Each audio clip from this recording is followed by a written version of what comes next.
Hello everyone, I am Ashish Kumar Shakya और आप सभी का स्वागत है आपके अपने इस ऑनलाइन प्लेटफॉर्म आइडियल क्लासेस पर। और जैसा कि आप सभी जानते हैं कि हमारा जो प्रीवियस क्लास में हमने आपको इंडियन पॉलिटी यानी भारतीय राज्य व्यवस्था से संबंधित मैंने आपको नागरिकता के बारे में बताया था, सिटीजनशिप के बारे में बताया था। तो उससे संबंधित हमारे जो आर्टिकल थे 5 से लेकर 11 तक के वो हम समझ चुके थे। और आज की क्लास में हम समझेंगे नागरिकता संशोधन अधिनियम 1955। उसके बाद भारतीय मूल के बारे में बात करेंगे, यानी PIO क्या होते हैं, NRI क्या होते हैं, इनके बारे में भी हम बात करेंगे। और OCI क्या होते हैं, ओवरसीज सिटीजनशिप ऑफ इंडिया क्या होते हैं, सिटीजन ऑफ इंडिया क्या होते हैं, PIO क्या होते हैं। और इसके अलावा मैं बात करने वाला हूँ किस पे, NRI पे, है ना, नॉन रेजिडेंट इंडियन। ठीक है, इन सभी पे हम बात करेंगे और इनके कौन कौन से राइट्स होते हैं, अधिकार क्या होते हैं उनके, उस पर बात करेंगे। ठीक है, और जैसा कि आप स्क्रीन पे देख रहे होंगे, हमारा आज का यानी जो भारतीय राज्य व्यवस्था में हम क्या पढ़ेंगे, नागरिकता संशोधन अधिनियम 1955। ठीक है, तो हमने क्या कहा था, नागरिकता संशोधन अधिनियम जो 1955 है या नागरिकता अधिनियम है, यही लागू है ना, बल्कि इसे संशोधन ना बोल के हम क्या कह सकते हैं, सिर्फ नागरिकता अधिनियम कह सकते हैं ना, क्योंकि संशोधन तो बाद में होगा। मैं संशोधन डाल दिया, एक्चुअली ये क्या आ गया, नागरिकता अधिनियम हम सिर्फ लिखना चाहिए। हमें यहाँ पर क्या लिखना चाहिए, नागरिकता अधिनियम 1955। अभी बाद में इसमें अलग अलग चेंज होंगे, तो मैं बताऊंगा कि रिसेंटली जो चेंज हुआ 2019 में 7वीं बार, तो कौन सा परिवर्तन किया गया जिससे इतना बवाल हुआ था, उसको भी समझेंगे, क्या मुद्दा क्या था एक्चुअली, है ना, उस पर भी बात करेंगे। तो पहले तो हम ये समझते हैं कि नागरिकता अधिनियम 1955 है क्या। ठीक है, तो नागरिकता अधिनियम जो 1955 है, ये क्या करता है, आपको क्या करता है, नागरिकता प्रदान करने की बात करता है। नागरिकता प्रदान करना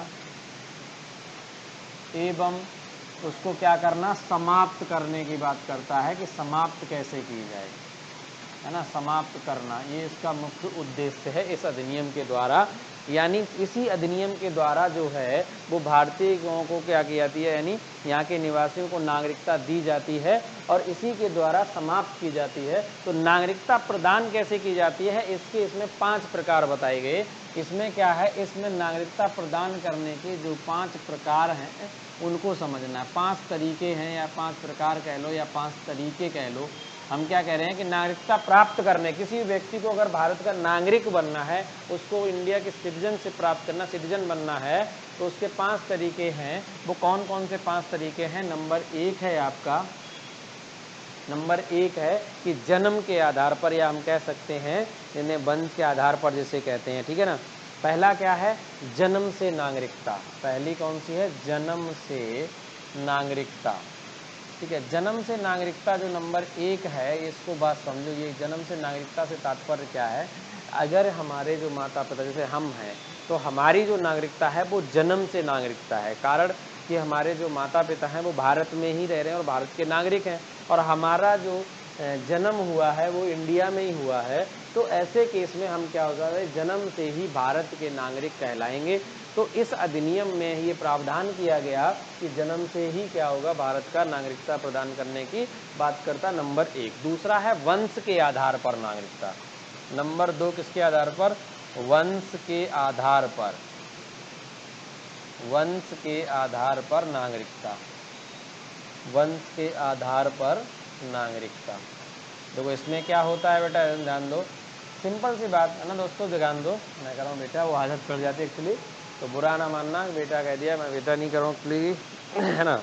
देखो सभी दोस्तों ध्यान दो इनका, कि वंश के आधार पर नागरिकता की अगर हम बात करते हैं, तो इसमें क्या है, वंश के आधार पर उन लोगों के लिए होता है, जैसे मान लो जो अनिवासी भारतीय कह सकते हैं, अनिवासी कहना थोड़ा गलत हो जाएगा, समझो।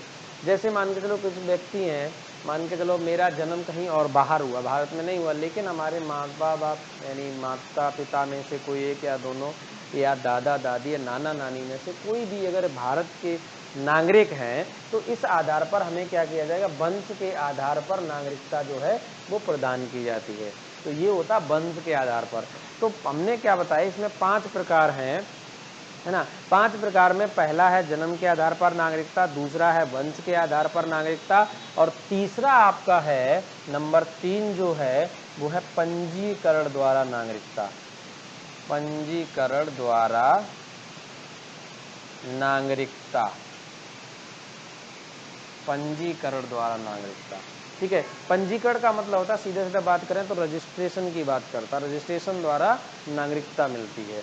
ठीक है, पंजीकरण में हमने आपको अलग अलग नियम बताए। वर्तमान समय में लिमिट की अगर बात करें तो अगर कोई व्यक्ति 7 साल या उससे अधिक भारत में रह रहा है तो वो पंजीकरण द्वारा क्या कर सकता है, भारत का नागरिक बन सकता है। वो इस अधिनियम के तहत की अगर हम बात करें, अब आगे वो बढ़ा दिया गया। हाँ, अब इसमें पंजीकरण में एक कंडीशन और भी लगी रही थी, यानी कि पंजीकरण के कई टाइप होते हैं। ऐसा नहीं कि सिर्फ अगर कोई NRI है तो उसके लिए पंजीकरण के लिए रहने की जो लिमिट है वो अलग है, वो भी मैं आगे बता दूंगा आपको कितनी है। ठीक है, PIO है तो उनके लिए अलग होती है।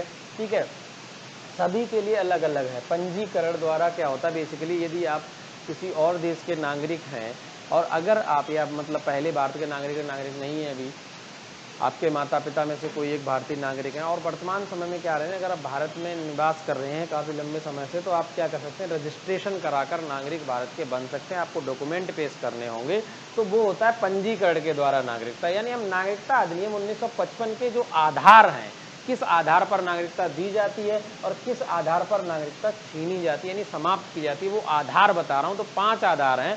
पहला क्या बताया हमने, जन्म से नागरिकता। दूसरा देखते जाओ, वंश के आधार पर नागरिकता। और तीसरा है पंजीकरण के द्वारा नागरिकता। ठीक है, ये 3 आधार बताएं। चौथा अगर हम बात करते हैं, जिसे नेचुरलाइजेशन भी कहा जाता है, सीधी सीधी बात करें, यानी और दूसरा ऐसी को हम क्या कहते हैं, देशीकरण द्वारा नागरिकता। ठीक है, देशीकरण द्वारा नागरिकता, इसे हम क्या कहते हैं, देशीकरण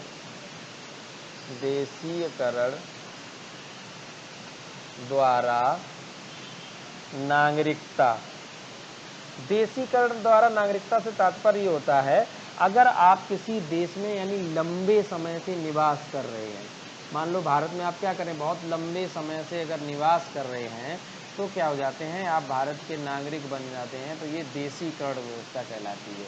ठीक है ना। देशीकरण के द्वारा नागरिक से मतलब होता है कि अगर काफ़ी समय, कोई लंबे समय से अगर भारत में निवास कर रहा है, तो उसे क्या किया जाएगा, देशीकरण के द्वारा नागरिकता प्रदान की जाती है।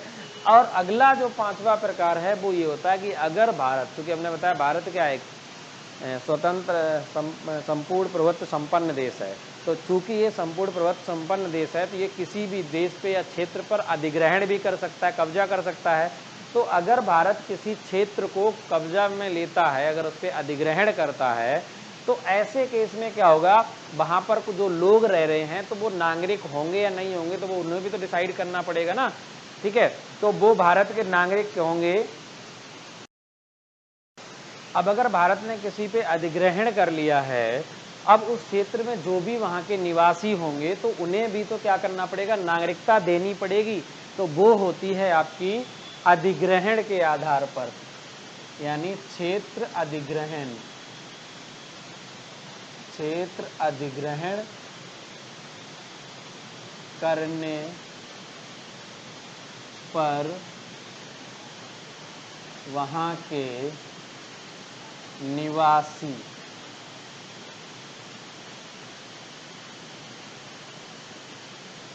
को नागरिकता। ठीक है, जब भी किसी क्षेत्र पर क्या करेगा, भारत का अधिग्रहण कर लेगा, तो जब अधिग्रहण करेगा तो ऐसे केस में वहाँ के जितने भी निवासी होंगे वो भी क्या कराएं, उन्हें भी भारत की नागरिकता दी जाएगी। ये है आपका नागरिकता अधिनियम 1955। ठीक है, 1955। अब इसमें क्या हुआ, समय समय पर संशोधन होते रहे। ठीक है, अलग अलग टाइम में। तो जब संशोधन हुए तो उन संशोधन में क्या हुआ, बहुत सारे चेंजेस किए गए। इसमें अभी तक अगर हम बात करें तो 6 बार संशोधन हो चुका है।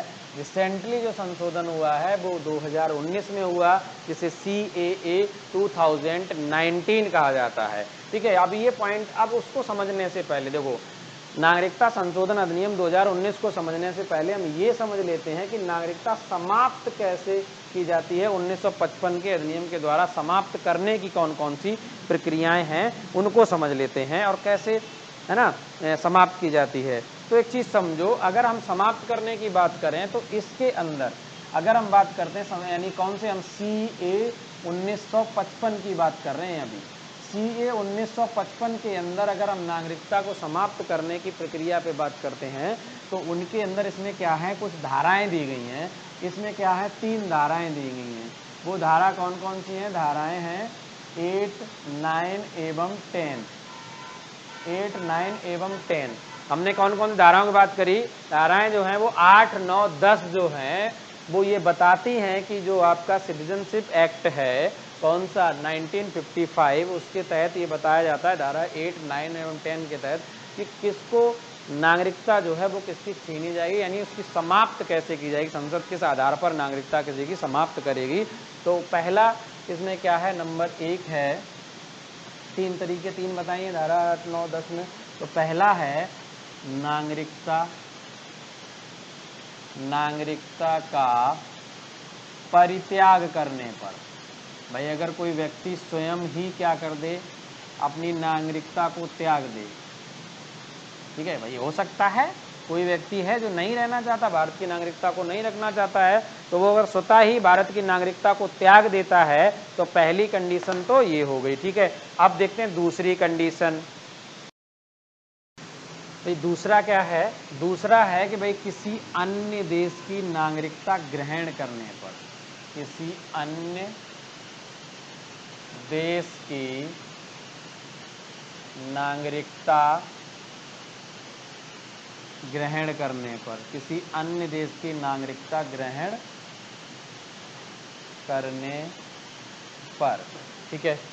पहला हमने क्या बताया कि नागरिकता का क्या करने पर, परित्याग करने पर ये हो सकता है। और दूसरा क्या, कोई अगर स्वयं ही क्या कर दे, नागरिकता को त्याग दे, तो ये हो सकता है धारा 8 के तहत। यानी अब दूसरा क्या है इसमें सज्जन बताइए, किसी अन्य देश की अगर आप नागरिकता ग्रहण कर लेते हैं तो भी आपकी भारतीय नागरिकता को समाप्त कर दिया। क्यों कर दिया जाएगा? क्योंकि हमने पहले ही बताया था कि भारत में जो नागरिकता का प्रावधान है वो कैसा है, एकल नागरिकता है। यानी यहाँ पर किसी भी प्रकार की दोहरी नागरिकता को स्वीकार नहीं किया जाएगा। दोहरी नागरिकता से तात्पर्य है कि दो प्रकार, दो जगह क्या बोल सकते हैं, दो देशों की नागरिकता हो सकती है या किसी प्रांत की अलग। देखो भारत में क्या है, एकल नागरिकता है, अर्थात कोई भी व्यक्ति जो भारत में होगा वो सिर्फ भारतीय होगा। ऐसा नहीं है कि उत्तर प्रदेश या हरियाणा, पंजाब, बिहार, छत्तीसगढ़, झारखंड इनकी सबकी अलग अलग नागरिक हों, वो नहीं होता है। सिर्फ अगर आप इंडिया में हैं तो सिर्फ कौन से हैं, इंडियन नागरिक, यानी जो सिटीजन कहलाएंगे। जैसे अगर अमेरिका में जाते हैं तो अमेरिका में क्या है, दोहरी नागरिकता है। एक तो आप अमेरिकन हैं और जिस प्रांत के हैं तो उस प्रांत की अपनी अलग एक सिटीजनशिप होती है, लेकिन इंडिया में ऐसा नहीं है, ठीक है। तो यहाँ पर एक चीज़ ये भी है, ना तो प्रांतीय में नागरिकता है, तो ये किसी अन्य देश के अगर आप नागरिकता ग्रहण करते हैं तो स्वतः ही आपकी नागरिकता को, भारतीय नागरिकता को समाप्त कर दिया जाएगा, क्योंकि हमारे यहाँ कैसी नागरिकता है, एकल नागरिकता है, ठीक है। तो ऐसे कंडीशन में क्या होगा, आपकी जो नागरिकता होगी वो स्वतः ही समाप्त हो जाएगी, ठीक है। ये है आपकी कौन सी, दूसरा प्रकार। तीसरा है कि कैसे नागरिकता को छीना जा सकता है, संसद कैसे नागरिकता को छीनेगी, ठीक है। अगर आप कभी भी भारतीय संविधान का क्या करते हैं, अनादर करते हैं। तीसरी कंडीशन ये है कि आप क्या करते हैं, हमारा जो संविधान है, भारतीय संविधान का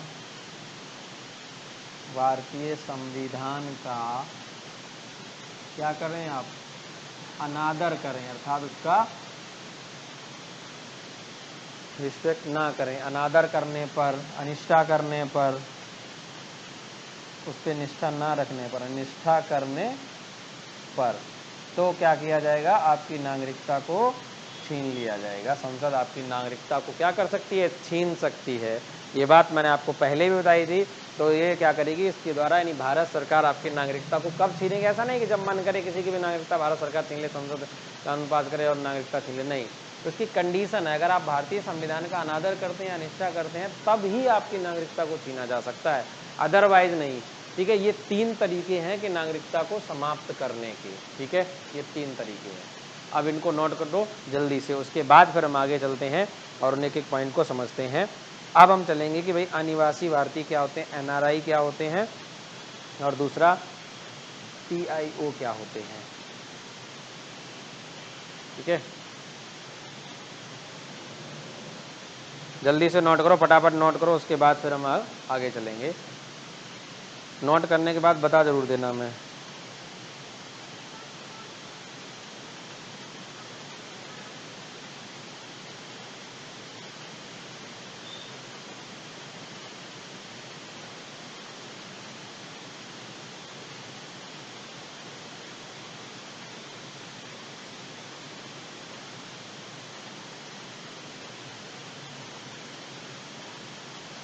ठीक है, तो यहाँ तक आप सभी ने नोट कर लिया होगा। अब हम इसको रिमूव करते हैं और आगे चलते हैं।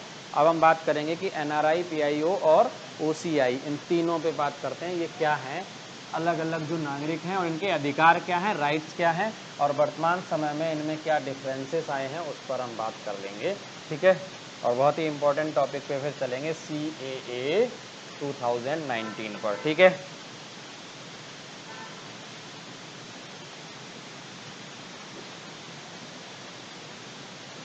चलो आज की क्लास थोड़ा जल्दी से ख़त्म करेंगे। पहले ये हमने समझ लिया, अब 2-3 पॉइंट और समझने हैं। तीनों को बहुत जल्दी से समझेंगे और समझते हुए चलेंगे। ऐसा नहीं, जल्दी का मतलब ये नहीं है कि सुपर फास्ट चल जाएंगे 5G की स्पीड पे, ऐसा भी कुछ नहीं है। अब 3 शब्द हैं, तीनों शब्दों को अच्छे से समझना है। एक शब्द है नंबर 1 है NRI, NRI जिसे कहते हैं। दूसरा शब्द है आपका नंबर 2 है PIO, और तीसरा शब्द है आपका OCI। ठीक है, ये 3 शब्द हैं। इन तीनों शब्दों का क्या मतलब है पहले समझो। कई बार ऐसा होता है सिर्फ और सिर्फ इन तीनों शब्दों का सिर्फ आपसे फुल फॉर्म भी पूछी जा सकती है।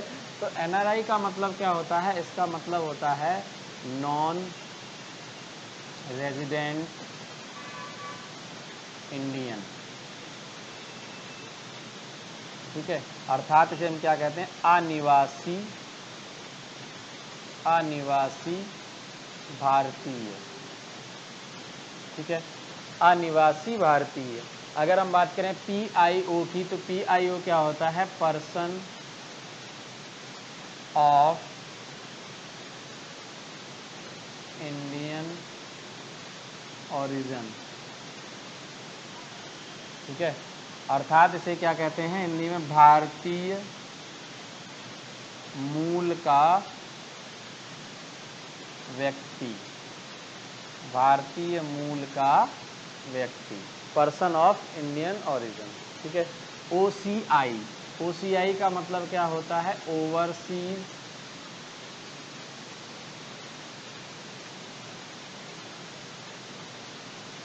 Citizens of India. अर्थात हिंदी में से क्या कहते हैं, समुद्र पारीय भारतीय नागरिक, समुद्र पारीय भारतीय नागरिक।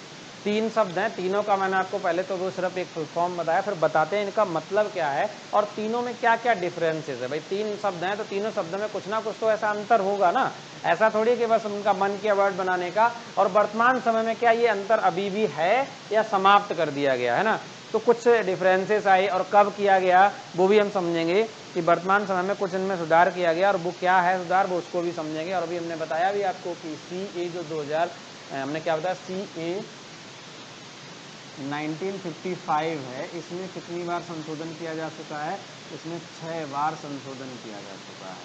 ठीक है, अभी जो रिसेंटली है जिसको हम पढ़ने वाले हैं वो 2019 वाला पढ़ेंगे। 2019 में नागरिकता संशोधन अधिनियम 2019 को पढ़ेंगे। 2015 के बारे में मैं थोड़ा बताऊंगा कि 2015 में क्या क्या सुधार किया गया था, विशेष जो मुख्य पॉइंट है उसको समझेंगे। ठीक है ना, तो NRI क्या होता है, नॉन रेजिडेंट इंडियन होते हैं। इसका मतलब होता है अनिवासी भारतीय। स्पष्ट है, निवासी का जैसे हमने पहले दिन डे 1 में ही बताया था जब हमने आपको नागरिकता पढ़ाई थी, यानी सिटीजनशिप पढ़ाया था, आपको ये बताया था कि नागरिकता क्या है, इसके कौन कौन से ऐसे प्रावधान होते हैं जिनके आधार पर आप भारतीय नागरिक या नागरिकता को ग्रहण करने का जो प्रक्रिया थी उसको भी बताया था मैंने। तो यहाँ से स्पष्ट है, निवासी का मतलब होता है कि जो कोई व्यक्ति जिस क्षेत्र में रह रहा है तो वहाँ का वो निवासी होता है। अनिवासी का मतलब नहीं रह रहा है ना, और भारतीय है इसका मतलब। अर्थात ये क्या होते हैं, ये वे व्यक्ति होते हैं जो क्या हैं, भारत के नागरिक तो हैं। ये क्या है, भारत के नागरिक तो हैं, परंतु क्या कर रहे हैं, विदेश में रह रहे हैं, परंतु विदेश में निवास कर रहे हैं, निवास कर रहे हैं। अर्थात बात सिंपल होगी भाई, सीधी सी। ये नागरिक तो भारत के ही होंगे लेकिन ये रह नहीं रहे भारत में, निवास कहाँ कर रहे होंगे, विदेश में निवास कर रहे होंगे। वो किस पर्पज से हो सकता है निवास क्यों कर रहे होंगे, हो सकता है कि नौकरी की वजह से, चूँकि कोई नौकरी हो, व्यवसाय हो, है ना, इन सब के आदि से ये क्या रुके होते हैं, विदेशों में हैं, लेकिन वो भारत की उनके पास क्या है, नागरिकता है। तो इन सभी व्यक्तियों को, तो ये ऐसे व्यक्तियों को हम बोलते हैं NRI, नॉन रेजिडेंट इंडियंस, अनिवासी भारतीय। ठीक है, इनको कौन कौन से राइट हैं, तो इनको लगभग सभी राइट्स होते हैं नागरिकों के तहत। इनको क्या होता है, मताधिकार होता है, क्योंकि जो बेसिकली जो पॉइंट पूछे जाते हैं ना इंपॉर्टेंट, सबसे ज़्यादा होता है मताधिकार, यानी वोट देने का अधिकार है या नहीं है, तो इनको मताधिकार भी प्राप्त होता है। ठीक है, और इनको उसी कोटे से यानी शिक्षा का अधिकार भी प्राप्त है, या शिक्षा भी ग्रहण कर सकते हैं। ठीक है, इसके अलावा ये जो बैंक है, बैंक में अपना खाता भी खुलवा सकते हैं, बैंकिंग में, भारतीय बैंकिंग सिस्टम में अपना क्या कर सकते हैं, खाता भी ये खोल सकते हैं, कोई दिक्कत नहीं है यहाँ पर। बस एक है कि ये इनके पास क्या होता है कि चुनाव लड़ने का अधिकार नहीं है। ठीक है, चुनाव नहीं लड़ सकते हैं, चुनाव लड़ने का जो अधिकार है वो नहीं है। बाकी लगभग इनके पास क्या है, सभी राइट्स होते हैं, और इनके पास पासपोर्ट तो होगा ही होगा, जाहिर सी बात है, जब भी भारत के नागरिक हैं तो इनके पास पासपोर्ट होता ही होता है। ठीक है, ये बात समझ आ रही है, कोई दिक्कत इसमें? हमने क्या बोला कि अनिवासी भारतीय यानी NRI का मतलब हुआ कि भारत के नागरिक तो हैं, परंतु ये निवास कहाँ कर रहे हैं, विदेश में। दूसरे क्या है कि क्यों निवास कर रहे होते, क्योंकि नौकरी हो सकता है या व्यवसाय कर रहे होंगे विदेश में, है ना, इस कारणवश वो कहाँ रह रहे हैं, विदेश में रह रहे हैं। इनको मताधिकार प्राप्त होता है, इनको यहाँ पर शिक्षा का अधिकार प्राप्त है, ये एजुकेशन ग्रहण कर सकते हैं यहाँ पर। दूसरा, ये बैंकिंग यानी इंडियन बैंकिंग सिस्टम में खाता भी, किसी बैंक में खाता खुलवा सकते हैं, लेकिन शर्त एक है कि इसमें चुनाव लड़ने का अधिकार नहीं। मताधिकार है, वोट दे सकते हो, लेकिन आप चुनाव नहीं लड़ सकते हैं। ठीक है, ये डिफरेंसेस है नागरिक और इनके बीच। ठीक है, ये भारतीय बैंक में भारतीय मुद्रा में खाता खोल सकते हैं, कोई दिक्कत नहीं है इसमें, शिक्षा का अधिकार भी प्राप्त है इन्हें, वो भी कोई दिक्कत नहीं है। लेकिन अगर मैं बात करूं चुनाव की, तो चुनाव का अधिकार इन्हें नहीं है। ठीक है, बात समझ आ रही है? अब हम बात करें PIO। PIO का मतलब क्या होता है, person of origin of India, अर्थात ये क्या होता है, पर्सन ऑफ इंडियन ओरिजिन, है ना, इसका मतलब भारतीय मूल का व्यक्ति। इससे सीधा सीधा तात्पर्य है कि यहाँ ये व्यक्ति क्या होगा, ये बेसिकली भारत का नागरिक नहीं होता है, पहली चीज़ तो यही है। लेकिन ये होगा क्या, इनके दादा या परदादा में से कोई भी, दादा दादी, नाना नानी, माता पिता में से कोई भी हैं जो भारत के नागरिक होते हैं, परंतु इन्होंने क्या, उस देश की नागरिकता ग्रहण कर ली। इन्हें होता क्या, इन्हें बेसिकली पासपोर्ट होता है इनके पास।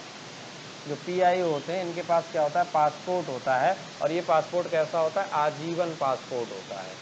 ठीक है, कभी भी ये भारत में यात्रा कर सकते हैं, कोई दिक्कत नहीं है। लेकिन अगर इन्हें क्या करना हो, भारत में अगर इन्हें नागरिकता चाहिए हो, तो लगभग अगर ये भारत में 7 वर्ष तक अगर निवास करते हैं, रहते हैं, तो क्या हो जाएगा, तो ये पंजीकरण के द्वारा भारत के नागरिक बन सकते हैं। तो पंजीकरण द्वारा क्या कर सकते हैं, ये नागरिकता को ग्रहण कर सकते हैं। इतनी बात समझ में आनी चाहिए आपको, नागरिकता क्या कर सकते हैं, ये ग्रहण कर सकते हैं। ठीक है, बात समझ आ रही है? बताओ कोई दिक्कत? यानी कि बाद इनके पास क्या होता है, जो भी ये पर्सन ऑफ इंडियन ओरिजिन है, भारतीय मूल का व्यक्ति है, तो इनके पास पासपोर्ट होता है, आजीवन पासपोर्ट होता है, और ये क्या कर सकते हैं, है ना। अब इसमें क्या होता है, इन्हें 15 वर्षों तक, स्टार्टिंग के लगभग 15 वर्षों तक इन्हें किसी भी वीज़ा की ज़रूरत नहीं होती है। 15 वर्षों तक भारतीय वीज़ा की आवश्यकता नहीं है इन्हें। ठीक है ना, वीज़ा लेना पड़ता है ना, तो वीज़ा की आवश्यकता नहीं है। ये 180 दिन तक की यात्रा के लिए रजिस्ट्रेशन करवाएंगे, और मतलब वहाँ पर यात्रा कर सकते हैं, कोई दिक्कत नहीं है। और इन्हें हम बात करें तो इन्हें भी क्या है, NRI कोटे से शिक्षा का अधिकार इन्हें भी प्राप्त है। ठीक है, और ये भी भारतीय मुद्रा में खाता खोल सकते हैं। ये क्या कर सकते हैं, ये भारतीय मुद्रा में खाता भी खुलवा सकते हैं, कोई दिक्कत नहीं है। दूसरा क्या कर सकते हैं, ये इन्हें शिक्षा का अधिकार प्राप्त है। शिक्षा का अधिकार कौन से कोटे में, NRI कोटे में है। यहाँ तक विजुअल है, इन्हें शिक्षा का अधिकार भी प्राप्त है। परंतु याद रहे, चूंकि ये क्या हैं, भारतीय मूल के व्यक्ति हैं, भारतीय नागरिक नहीं है, तो इन्हें ध्यान रखना है, इन्हें ना तो मताधिकार है, अर्थात इन्हें वोट देने का राइट भी नहीं है, और चुनाव लड़ने का भी राइट नहीं है। चुनाव लड़ने और वोट देने के दोनों अधिकार इनके पास नहीं है, ये बात याद रखना। इन्हें क्या है, इन्हें वोट देने का अधिकार तो है एनआरआई को, लेकिन इन्हें चुनाव लड़ने के राइट्स नहीं दिए गए हैं। लेकिन अगर इनकी बात करें तो इन्हें ना तो मताधिकार है, अर्थात ना तो वोट देने की पावर है इनके पास, और ना ही चुनाव लड़ने की पावर है। ठीक है, ये है एनआरआई और पीआईओ में डिफरेंस। अब बात करते हैं ओसीआई। ये क्या होता है? ओवरसीज सिटीजन्स ऑफ इंडिया, अर्थात समुद्र पारी क्या होते हैं? भारतीय नागरिक, जो क्या करें समुद्र पर रह रहे हैं। ये क्या होते हैं? ये ध्यान रखना, ये जीवन पर्यंत लगभग इनके पास क्या होता है? ये जीवन पर्यंत इनके पास वीजा होता है। यहाँ क्या है? जीवन पर्यंत वीजा धारक होते हैं इनके पास। क्या होता है? ये जीवन पर्यंत वीजा धारक होते हैं, अर्थात भारत की कभी भी यात्रा कर सकते हैं। और अगर इन्हें नागरिकता ग्रहण करनी भारतीय, तो इनके लिए सिर्फ क्या है? 5 वर्षों तक इन्हें क्या करना पड़ेगा? 5 वर्षों तक अगर ये भारत में निवास करते हैं, भारत में निवास के आधार पर ये नागरिकता को क्या कर सकते हैं? ग्रहण कर सकते हैं। सपोज दैट कोई भी ओवरसीज सिटीजन ऑफ इंडिया है, अर्थात समुद्र पारी भारतीय नागरिक है, अगर उसे भारत में रहना, भारत का नागरिक बनना है, तो उसे क्या करना पड़ेगा? 5 वर्षों तक भारत में रहना पड़ेगा, फिर भारतीय नागरिक बन जाएगा। अच्छा, एक चीज़ ध्यान रखना, कहीं आप ये दिमाग में देखो, अगर भारतीय नागरिकता को ये ग्रहण कर लेंगे तब इन्हें क्या हो जाएगा? इन्हें पूरा राइट होगा चुनाव लड़ने का। अभी नहीं है, क्योंकि अभी ये क्या है? ओवरसीज सिटीजन ऑफ इंडिया है, अर्थात समुद्र पारी भारतीय नागरिक नहीं है। ठीक है, तो इन्हें भी क्या होता है? इन्हें भी वही है मुद्दा भाई है, इन्हें भी क्या होता है? जो खाता खोलने का अधिकार जो है वो इन्हें भी है, कोई दिक्कत नहीं, खाता खुलवा सकते हैं। इन्हें भी क्या है? खाता खुलवाने का अधिकार है। इन्हें भी क्या है? खाता खुलवाने का अधिकार इन्हें भी प्राप्त है। ठीक है, इन्हें भी शिक्षा का अधिकार प्राप्त है, कोई दिक्कत नहीं है। और वो कौन से कोटे में होता है? एनआरआई कोटे में ही होता है। इन्हें भी क्या है? शिक्षा का अधिकार प्राप्त है, शिक्षा का अधिकार प्राप्त है। ठीक है, अब बात करते हैं कि हमने क्या कहा था कि अभी जो पीआईओ और जो ओसीआई हैं, इन दोनों के बीच जो डिफरेंस था वो क्या किया गया? जो सीएए 2015 है उसके तहत इन दोनों के बीच के अंतर को समाप्त कर दिया गया, अर्थात जो भारतीय मूल के व्यक्ति हैं वो समुद्र पारीय नागरिक के बराबर दोनों के राइट दिए गए हैं।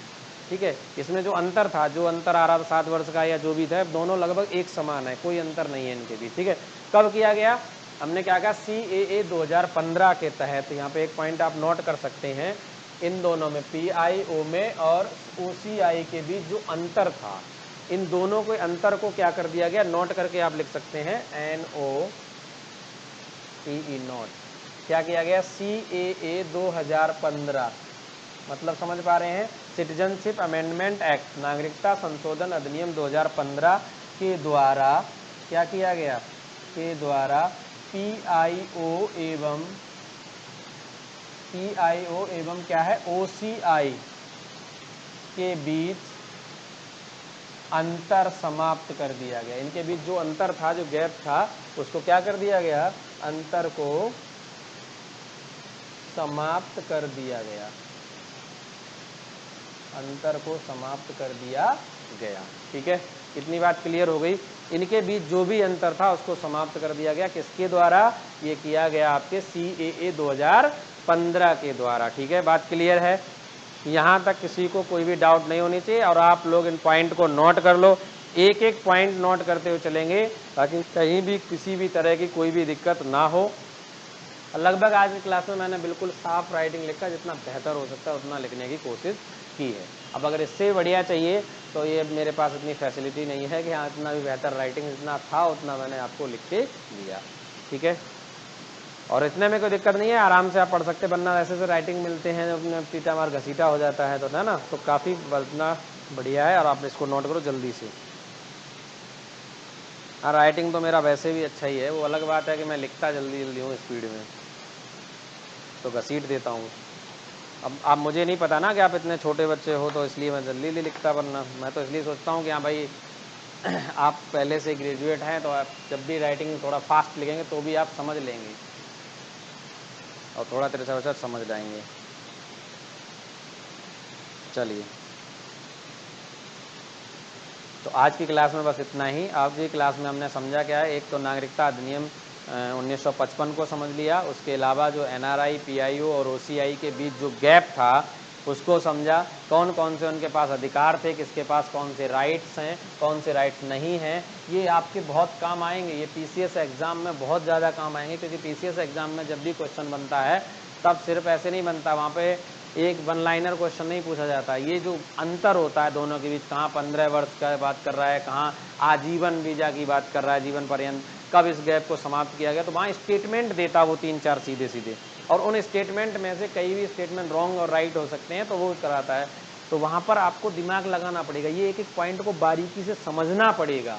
आप सिर्फ इतना नहीं रट सकते कि PIO की बस फुल फॉर्म याद कर ली, पर्सन ऑफ इंडियन ओरिजिन है ना, NRI क्या है, नॉन रेजिडेंट इंडियन है, ओवरसीज सिटीजनशिप ऑफ इंडिया क्या है, बस इतना अगर आप पढ़ के जाओगे तो फिर आप एग्ज़ाम में बस यही है कि राम भरोसे जाओगे, आपकी नैया उनके भरोसे होगी फिर। और अगर आप ये सारे पॉइंट पढ़ के जाते हैं तो फिर आप फुल कॉन्फिडेंस के साथ एग्ज़ाम में बैठ सकते हैं, कहीं भी कोई दिक्कत नहीं आएगी। क्योंकि मैं रेगुलर जो एग्ज़ाम आते हैं उन एग्ज़ाम के जो क्वेश्चन पेपर है उनका एनालिसिस करता हूँ, उसके बाद ही आपको जो कंटेंट है वो डिलीवर किया जाता है। और जहाँ भी जो इनपुट ऐड करना होता है बुक्स में वो मैं करता हूँ, और देखता हूँ कि प्रीवियस ईयर में क्वेश्चन कैसे कैसे बना हुआ है। और कोई भी टॉपिक फिनिश होने के बाद क्वेश्चन आप बचता नहीं है, आप खुद ट्राई करके देख लो, प्रीवियस ईयर के नोट्स उठाओ या प्रीवियस ईयर के क्वेश्चन उठाओ, उनमें देखो, है ना, जहाँ जहाँ से पेपर आया हुआ है उस पेपर में देखो कौन कौन से क्वेश्चन बने हुए हैं, क्या आपके इस क्लास से वो क्वेश्चन मिल रहे हैं या नहीं मिल रहे हैं। अगर नहीं मिल रहे तो हमें आप कमेंट करके बताओ कि हाँ सर क्वेश्चन नहीं मिल रहे हैं। और ऐसा हो ही नहीं सकता कि क्वेश्चन ना मिले, संभव ही नहीं, कोई कहीं से दूर दूर तक कोई पॉसिबिलिटी नहीं है ना, रेयर पॉसिबिलिटी भी नहीं है कि यहाँ क्वेश्चन ऐसा हो कि जो क्लासरूम से बाहर आए। बस ये हो सकता है कि उसको घुमाकर पूछा जा सकता है, ये मैं मान सकता हूँ, लेकिन स्टेटमेंट में मिलेगा, इस क्लास से ही मिल जाएगा आपको वो क्वेश्चन। ठीक है, ओके, बाय बाय, मिलते हैं कल नेक्स्ट क्लास में।